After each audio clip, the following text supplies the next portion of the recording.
This video is made possible by Second Call Defense. Second Call Defense provides immediate, upfront legal protection for a member who is forced to use any legal weapon for self-defense. So protect yourself today with Second Call Defense. I did. You'll find the link in the description. Praise the Lord and pass the ammunition. It's time for the GunGuyTV Podcast. Hi, I'm Joel Persinger. I'm the Gun Guy. Thank you very much for all of your support of the GunGuyTV Firearms Podcast, GunGuyTV on YouTube, and all those other places. I'm very, very grateful for everything you do to help, and I hope that you won't stop. Please forgive me. My voice is starting to go a little bit. I'm getting over a bit of a cold. So if I sound a little raspy today, then you'll understand why. I just want to remind you very quickly before I get started that this podcast is about 1 hour long, although this one will be longer because there's a lot of content on the back end. The first half an hour is available free on your favorite podcast player. I also post it on YouTube and Rumble and BitChute as a video file so that you can consume it that way. The second half is exclusively for members of GunGuyTV crew. I do that to support the GunGuyTV effort.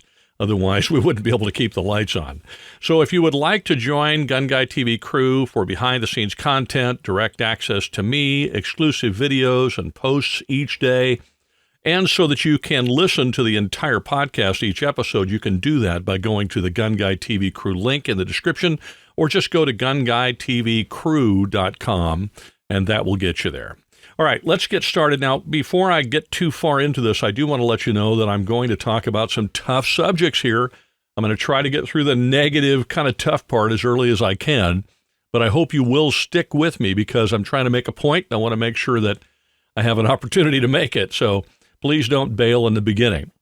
I know that I'm stating the obvious here, but I am an American. I'm a citizen as a result and not a subject. I live in a country, the United States, in which our founders wanted the government to be limited in size, restricted in power, and controlled by the people, not the other way around. Unfortunately, the people have been lazy, uninformed, uneducated, and preoccupied to such a degree and for so long that the government has turned the tables on us. Now, I could go down a rat hole here and talk about exactly how that came to pass and who is to blame. But honestly, that's a subject for another podcast. For now, let's talk about where we are and where we might go from here. As it stands currently, we have become extremely dependent upon government for our daily existence.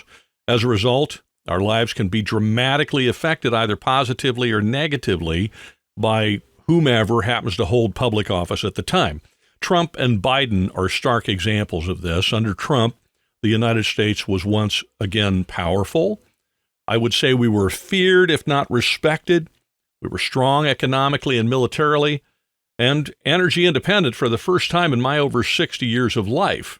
Under Biden, by contrast, the United States is made more powerless every day that passes, is disrespected and mocked the world over, is weak economically and militarily, and is once again dependent upon countries that hate us to supply the very lifeblood of our economy, oil.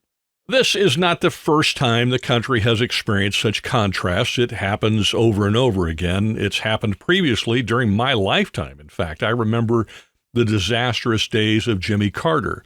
Just like bumbling Biden, Carter's weak, feckless, pitiful leadership damaged our standing in the world, crippled our economy, and brought pain and suffering to our people. I remember sitting in the lines in my car for hours waiting to buy gas, which you could only buy at the time on odd or even days depending on the numbers of your license plate.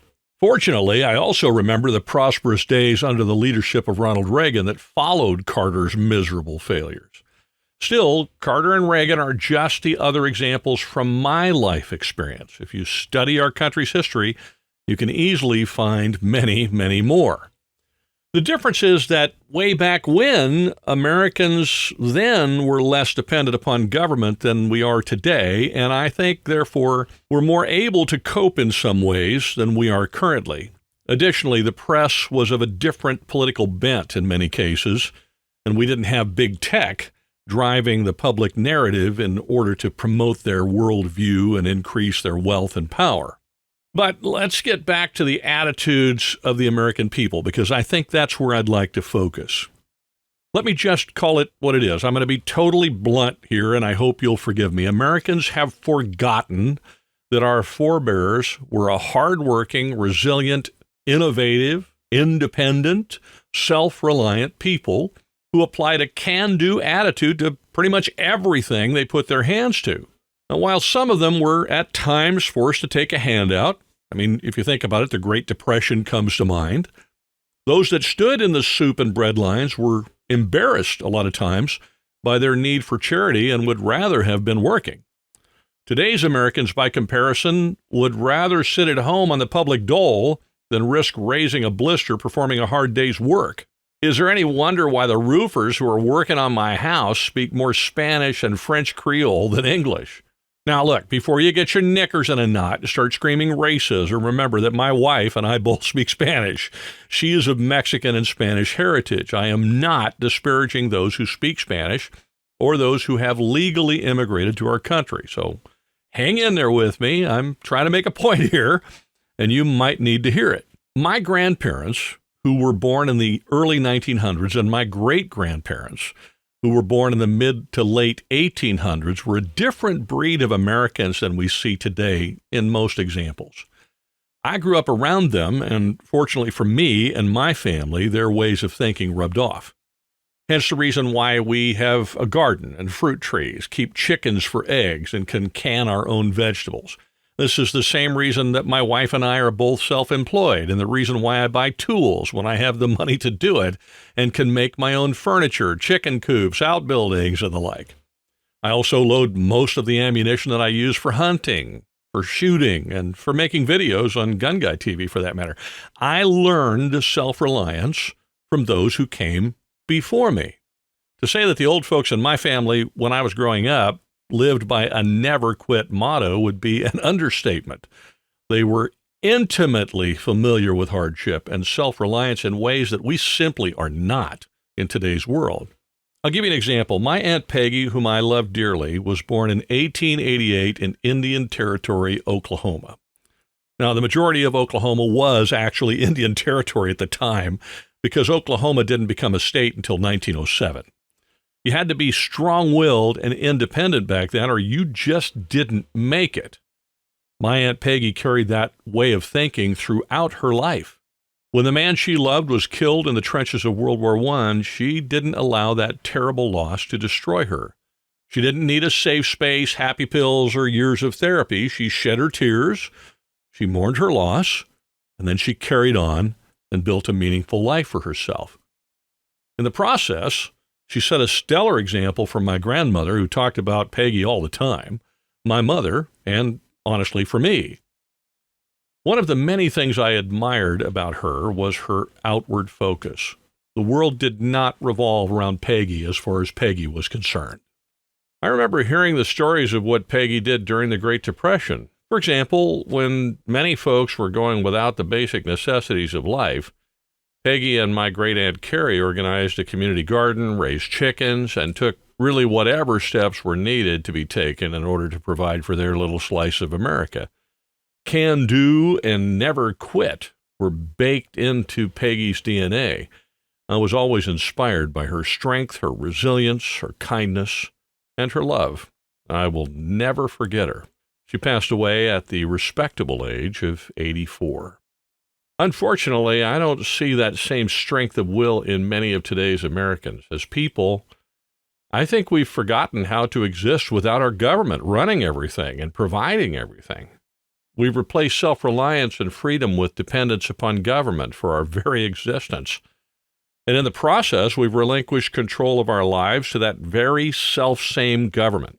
We've forgotten what binds us. And we've relegated the very things that united us as a people to the ash heaps of indifference, laziness, and fear. We've stood idly by and watched as woke socialist gangs destroyed the symbols of our history, fearfully remained silent as media giants and Hollywood leftists worked to uproot our culture and denigrate our traditions, withered under the never-ending secular attacks upon our religious faith and institutions, and all the while held out our hand for the government stimulus checks, not caring that we were selling the very soul of America in the process. Can do has become I can't, and never quit has been replaced with an endless finger-pointing blame game and trolling comments on social media. I see it all the time. Those who came before us, if they were here to see, would, I think, in my opinion, look upon us with shame and disgust as the pitiful people that we have become. So there you are. I've laid out the painful truth for you. I told you I'd do it as quickly as I could. And so now, before I continue, you get to choose to act or to do nothing. As Morpheus said to Neo, you can take the red pill or the blue pill. If you take the blue pill, then you can stop listening to the podcast now, go back to relying upon the government for everything, and lose the rest of your freedom. If you take the red pill, then you will stay in self-reliance land and join those of us who are working to take our country back. I took the red pill, and I did it a long time ago. I'm of the opinion that it's high time that we dislodge ourselves from government reliance and resist the leftist march towards socialism. If you feel the same way, then stick around because, like I said, I got a point to make, and I'm trying to make it. I'm going to give you some very manageable, simple ways to get started. So we're going to hit the good part now, and I promise I will get to the gun part, and we'll get started in just a minute. Crimson Trace is one of my favorite companies. In fact, I have Crimson Trace laser grips on all of my carry and home defense guns.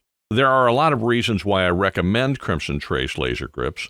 One of them affects me personally. As I've gotten older, it has become harder for me to focus on the pistol's front sight.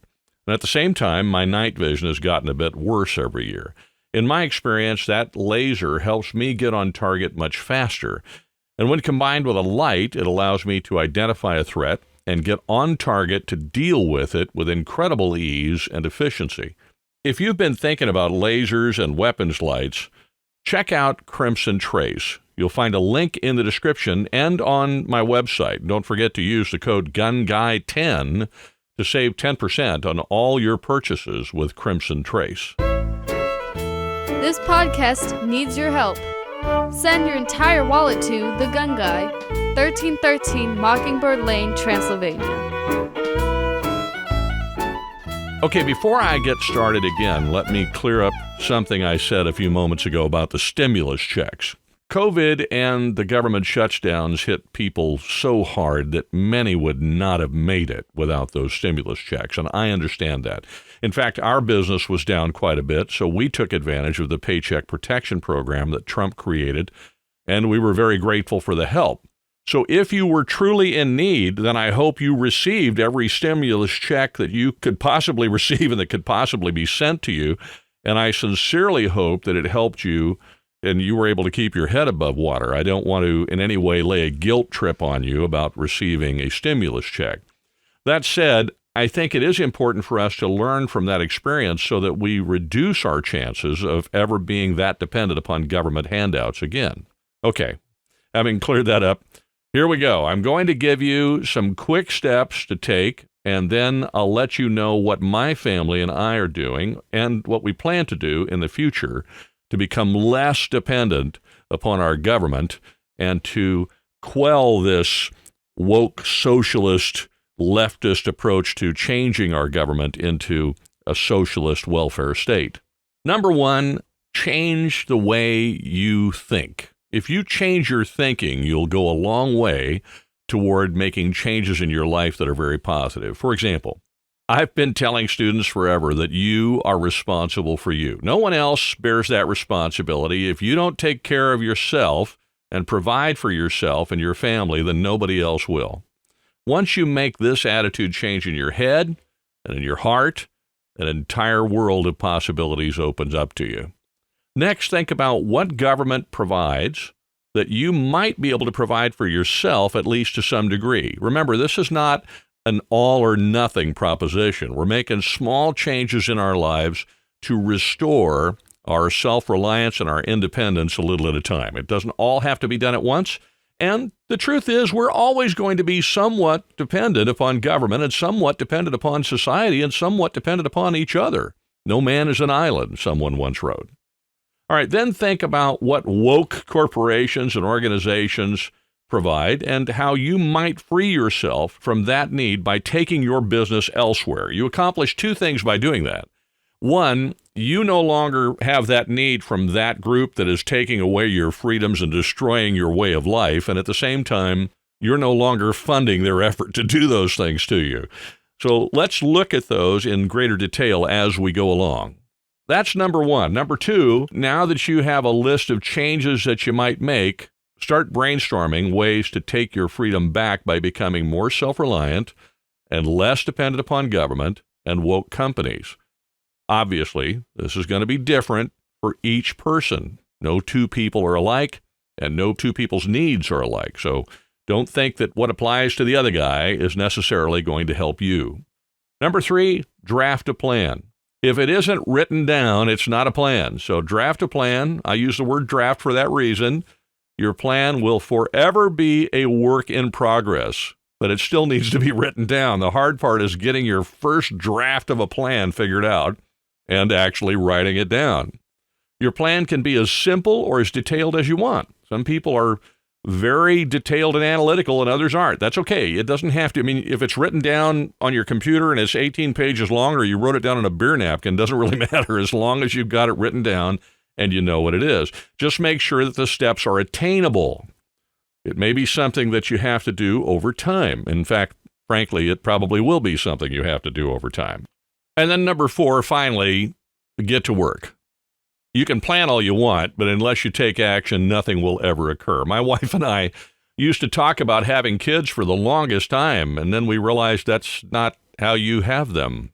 Unless you take some action, you never have any kids. When we figured that out, all of a sudden kids showed up. I don't know, we now know what causes that, right? So we can talk about things all we want to, but unless we actually get to work and we take the steps to implement the plans that we've written down, then they're just pipe dreams. They're not really anything that's going to be achieved.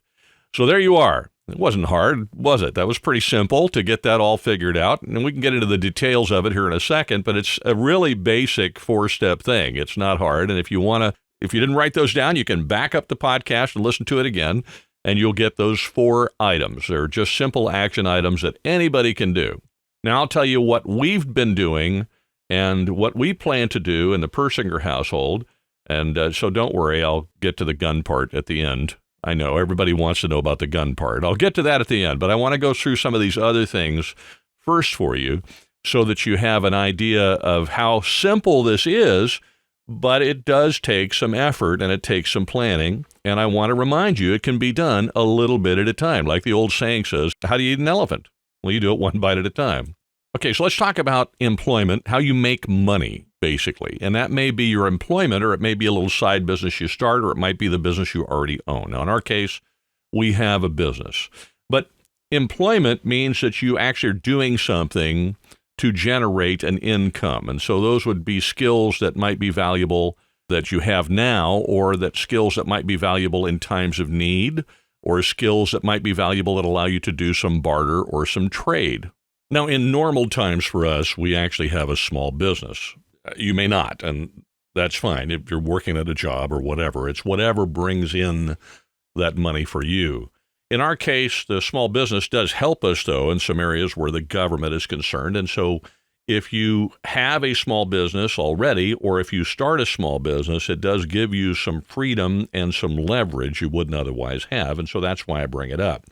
For example, having a small business prevents the government from mandating things like vaccines to employees, because the only people who can make a mom and pop business force their employees to have vaccines are mom and pop. And if mom and pop are the only employees, it's just not going to happen.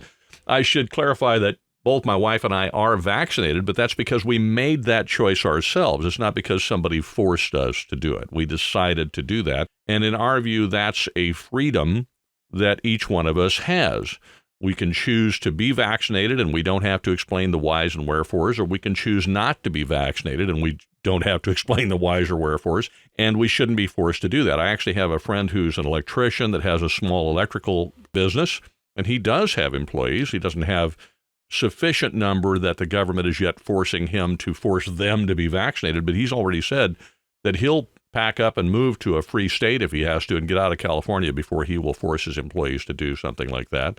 It's up to them, and it's their free choice. Well, when you own the little business, the chances of you being forced to be vaccinated or having a mandate like that that's really going to be enforced against you is pretty small, unless you do something that is working with a government agency or you're providing services for a large company, and as part of that, they want to force you to do that. So there are times with a small business where that might be the case. All right, I'm going to talk more about small businesses and the various advantages of that, and we will get into the gun stuff, so hang with me. I'll get back to that in just a minute. If you carry a gun or keep a gun for home defense, you'll find yourself with some serious legal battles if you ever have to use it to defend yourself. That's where second call defense comes in. I've used second call defense for years, and I've recommended it to my students that entire time. There are a lot of options out there, but I urge you, before you decide, check out second call defense. You'll find them by using the link in the description, or you can go visit my website at GunGuy.tv to find out more. Second call defense. Saving the Second Amendment, one episode at a time. This is the GunGuyTV Podcast. Okay, I am back. Let's get back to small businesses. And I just want to let you know the reason why I'm not focusing initially on the gun stuff is because the gun stuff is not the be-all and end-all of protecting our Second Amendment protected rights or the rest of the rights that are protected by the United States Constitution. We have to preserve the Constitution in the first place and preserve the country. And one way we do that is by becoming more self-sufficient and less dependent upon a government that wants to be socialist and wants us to be dependent upon it. So let's go back to businesses again. I was talking about our small business. I urge you, if you don't have a small business, you might want to consider starting a little sideline business because it does give you some freedom. It allows you to have a plan B where income is concerned. So if your job goes down the tubes for some reason, you have a small business that you can build. And at the same time, it also provides you some ways to defund the government a little bit. Now, we can't defund the government entirely, but we can certainly take some of the money away from them, and they give us the means to do it. In the tax code, think about who writes tax code. The people who write tax code are the people in government. They're the people in the legislatures of the state and federal government. Now, we know that people show up in the Congress of the United States without 2 pennies to rub together oftentimes. AOC is a great example. And then within a short period of time, they're millionaires. How do you suppose that happens? Well, I think it happens through corruption, but at the same time, the bottom line is those people become extraordinarily wealthy because they got into the House of Representatives or to the Senate, and they leverage their position there to gain wealth. Then they will come out and say, well, we need to tax the wealthy. That's absurd. They don't want to tax the wealthy. They are the wealthy. And so they craft the tax codes to benefit themselves and to benefit their corporate sponsors and the wealthy people who give them the money that they now have, because it's an absolute fact that most of them didn't earn the millions that they have. They got it through donations and they worked it through the process. They're the ones that write the laws that make it possible for them to do that. Well, in the process, what they do is they craft parts of the tax code that benefit small businesses. They do it because they want people to start small businesses, but they also do it to benefit themselves, as I said. So when you have a small business, it helps you avoid paying any more income tax than you otherwise would have to pay. And I use the word avoid specifically because the tax code gives you legal ways to avoid paying less taxes if you have a small business. That's quite different than evading taxes, which is against the law and will land you in prison. So tax avoidance is entirely legal, and that's what the left has been attacking, for example, President Donald Trump about, is that he didn't pay as much taxes as they think he should. Well, of course he didn't pay as much taxes as they think he should, But it doesn't matter because he wasn't evading taxes. He was using the United States tax code, as every other business owner does, to avoid paying any more taxes than possible. So when the rich come out and say the rich should pay more, and the Congress members come out and say the rich should pay more, remember, they are the rich, and the Congress is who writes the tax code to benefit themselves, and the rich people contribute to those Congress members so that those Congress members will write the tax code to benefit the rich people. So it's all smoke and mirrors. The rich people are never going to pay more. You and I, as the middle class folks, are going to pay more, just so that you know. So if you own a small business, it will help you a lot to help defund the government a little bit by paying them less taxes, and you can do it legally.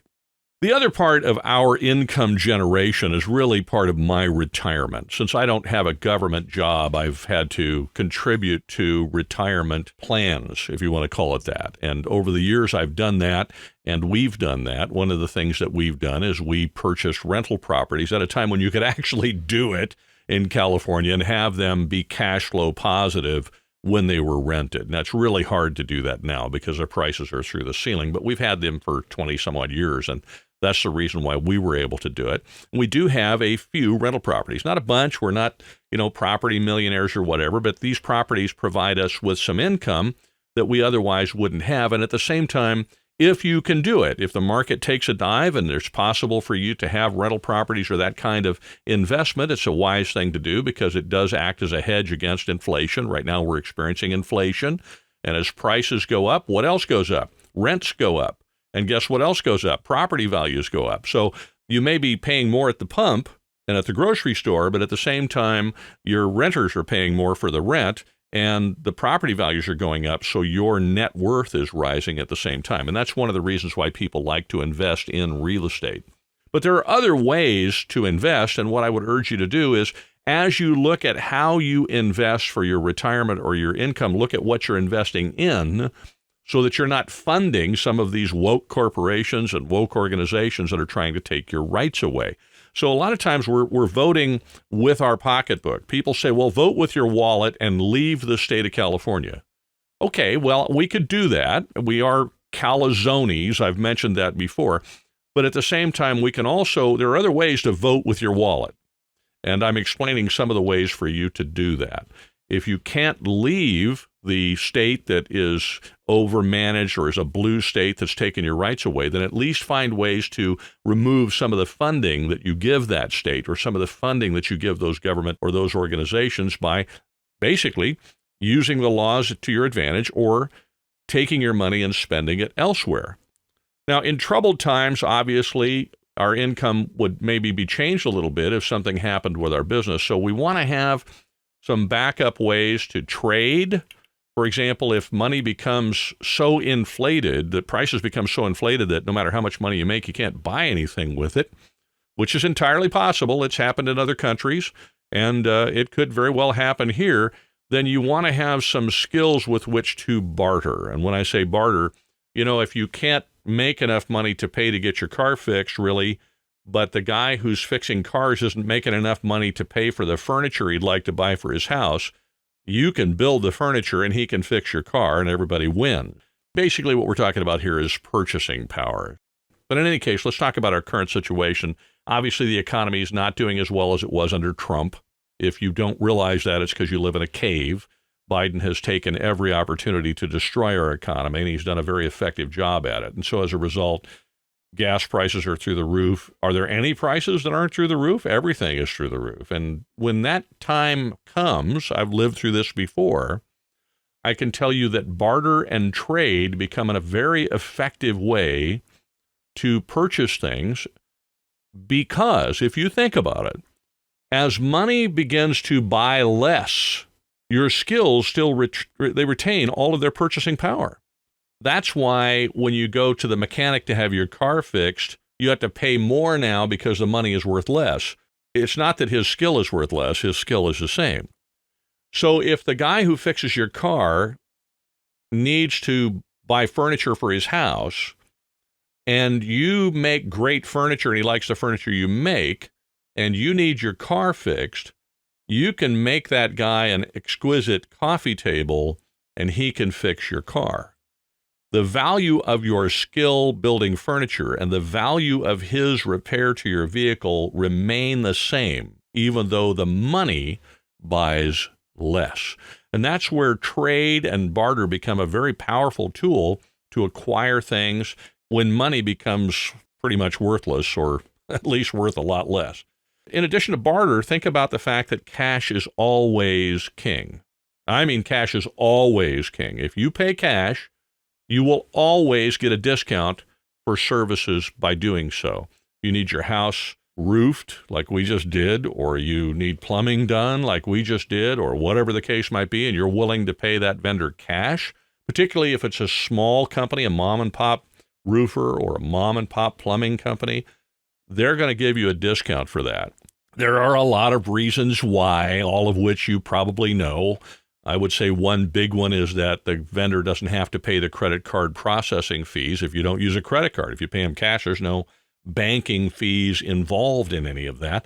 And to be honest, and call it what it is, if you pay somebody cash, they probably are not going to claim that as income, and then they don't pay taxes on it.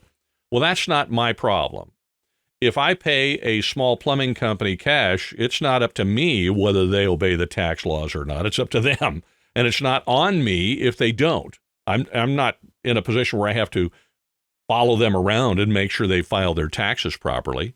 I know that they may or may not claim that income. If they don't, then it's a benefit to them.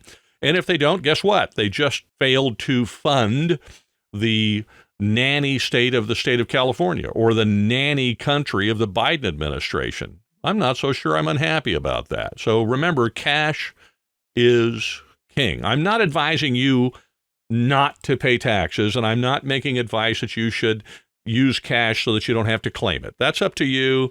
I'm not in a position to advise that, and I'm not. So in no way am I advising that. Just there's a disclaimer if you happen to be from the Franchise Tax Board or the IRS, so that you don't want to hunt me down and beat me up because I'm telling people not to pay taxes. That's not what I'm saying. The reality is people do that. And if you know they do that, and you know that it's a likelihood they might, that's not on you. That's on that vendor. Your job is to try to get the best price you can possibly get, and you can oftentimes do that by paying in cash.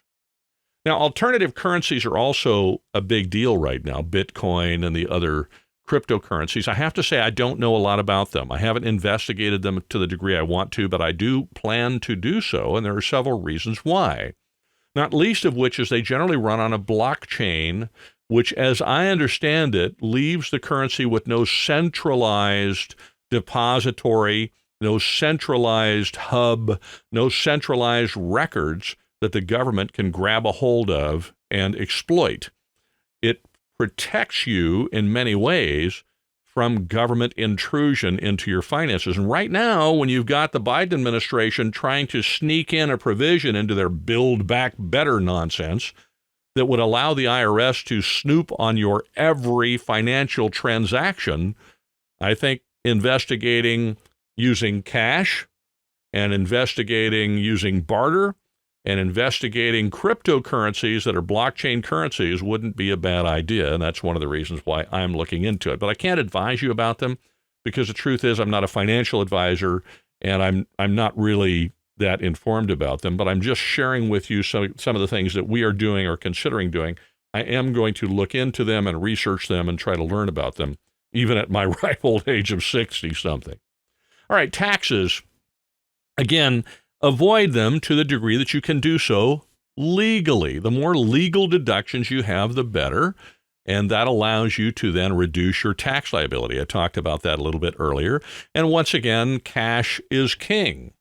Now, the other thing, too, is that paying taxes is something you're going to have to do. You know, the old saying, there's only two things you can't avoid, death and taxes, is true. However, you get to choose, to some degree, which jurisdictions you pay taxes to. Since we are both California and Arizona residents, for example, any large purchases that we make in Arizona. I don't buy large purchases. I don't pay for large purchases in the state of California. The reason I don't is I don't want to pay California, the nanny state of California, the sales tax. I'd rather pay the sales tax to Arizona. I'm going to pay sales tax either way.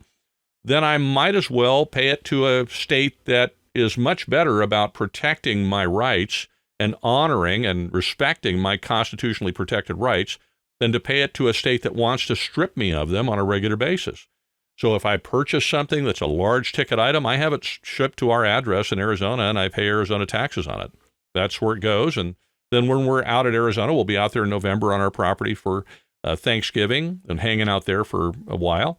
And then we'll come back to California. But when we're out there, then that's where that item is. It was purchased in Arizona, and we pay Arizona taxes on it. So that's one way to select where your tax money is going to be paid, and pay it to the state or the place that honors your constitutionally protected rights and doesn't want to strip you of your freedoms, rather than to the nanny state. Again, I mentioned that a lot of times people think that the only way you can vote with your money is by packing up and leaving the state of California or the state of New Jersey or the state of New York or whatever.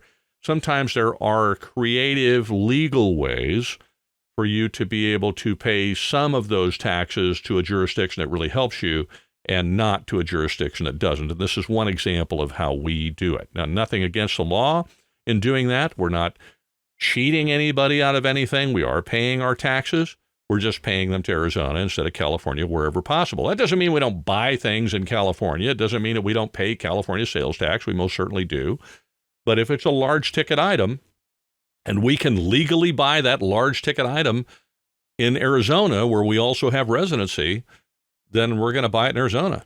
And you can do that whether you're a resident of Arizona or not. If you live in a restrictive state or a blue state and you live near the border and across the border is a free state and you're going to buy a lawnmower, well, drive across the border and buy the lawnmower over there and pay the taxes to the free state. I mean, that's kind of an example of how that works. Unfortunately, at this point, I'm running up against a wall here on the end of the first half of the podcast. The next half, which is on GunGuyTV Crew exclusively on Patreon, we'll talk about food and water and power and electricity and how to become your own power company, medical care, how to deal with things like the pandemic when you can't get to the doctor and what we're doing about that. Communications, both just standard communications, how to defund the woke companies, communication companies that are trying to hurt you, and instead put your money into corporations that are trying to help you and be able to maintain your standard communications. Into banking and some of the alternative banks that are coming up, security. We'll talk about firearms, ammunition, armor, being your own security company, how to secure your house and not be dependent on the police. We'll talk about all of that stuff in the second half of the podcast for GunGuyTV crew members exclusively. If you'd like to join the crew, I urge you to do that. You'll find a link in the description. We'd love to have you, and certainly it helps us keep the lights on. I also provide a lot of content over there that you can't find anywhere else. So please do join us on GunGuyTV Crew. If you're on the crew already, stick with me. And if you are listening on your favorite podcast player to the public portion of the podcast, thank you very much for listening. Thank you very much for all of your support. And wherever you go, whatever you do, be safe. You've been listening to the GunGuyTV podcast.